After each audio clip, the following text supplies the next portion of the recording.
convert fractions to decimals and decimals to fractions.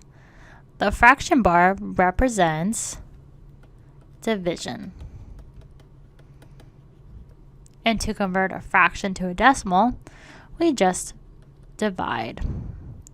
And if a decimal repeats, as in a number, we'll use a bar to represent this.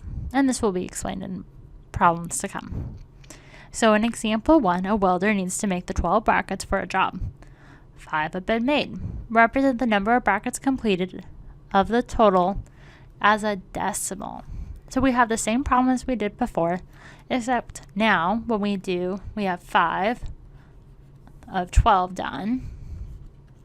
So here's our fraction, the part over the whole. We need to represent this now as a fraction.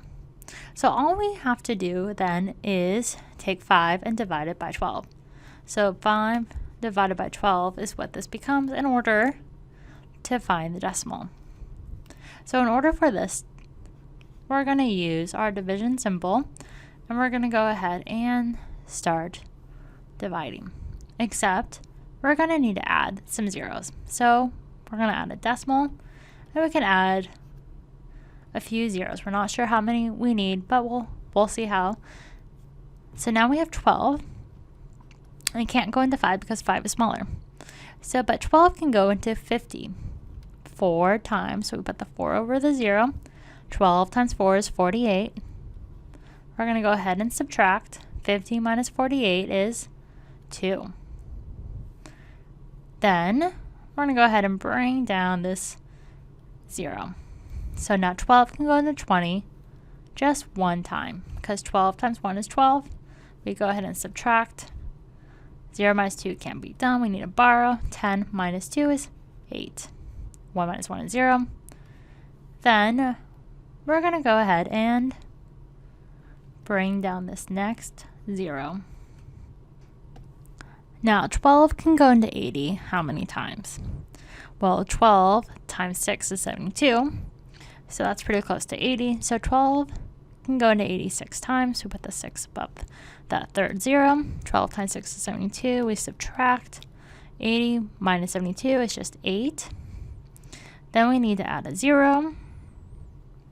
And we can go ahead and bring this down. Now 12 can now go into 80 the same amount of times, 6 times. And then 12 times 6 is 72. We subtract. We're going to get 8. And so you can see that we're going to continuously just get 6s, as we're always going to have a remainder of 8. We're going to bring down the next 0 to get 80. And so this is when we're going to be using the bar, because this will just continue on. So instead of just writing a length of 6s that just go on forever, we can say our answer then is, when we say 5 and 12 as a decimal, as we bring this decimal straight up, it's going to be 0.416. Then we're going to use a bar over the 6 to represent that it will be repeating that number. So this would be our final solution to this problem. Now let's do another example. Example 2. Express 1/16 inch to the nearest 0.0001 inch. So for this, we're going to go 1 divided by 16. So now let's do our division. So we have 16 out here, and we have 1 here. We're going to add a couple zeros. Now 16 can't go into 1, so we can just go ahead and just put a 0 right there. Now 16, can it go into 10? This is also going to be 0 because 10 is much smaller than 16. Then we look to 16 can go into 100, which it can. So let's just do some multiplication to see how many times. So let's just go by 6. So 6 times 6 is 36. Carry the 3. 6 times 1 is 6 plus 3 is 9. So we have 96. So 16 can go into 100 6 times. We'll put the 96 below. So we have 100 minus 96. So we need to borrow. So we just really have 10 minus 6, which is equal to 4. Now, we're going to go ahead and need to bring down this 0. Now, 16 can go into 40 how many times?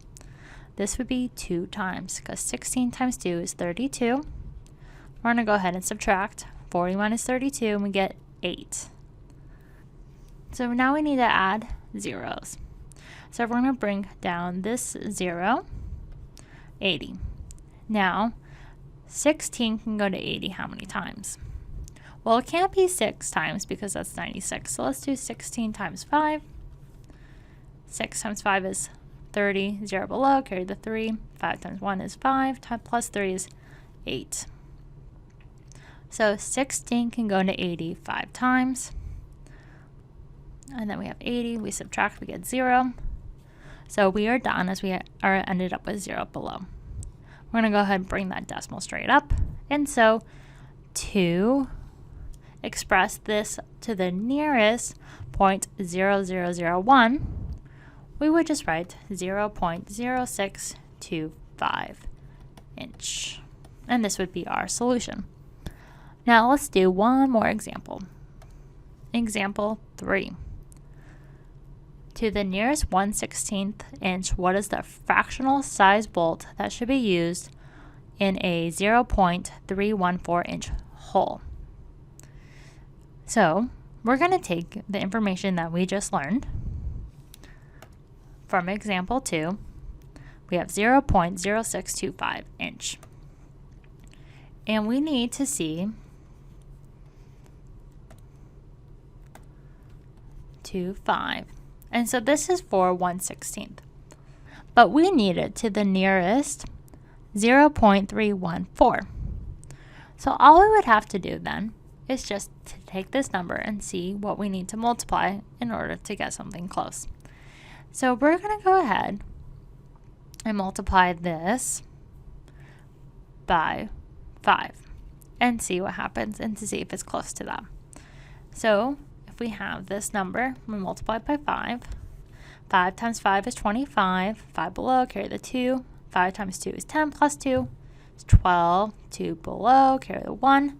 5 times 6 is 30 plus 1 is 31. Carry the 3.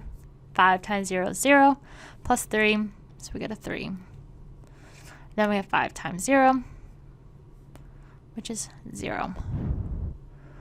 Then we need to account for our decimal. So we have 4 decimals on the top for place values and none on the bottom on the second number.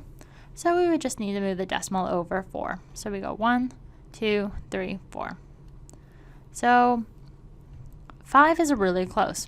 So what it's saying is then 5 out of 16 would be the equivalent size that we would want for 0.314 inch hole.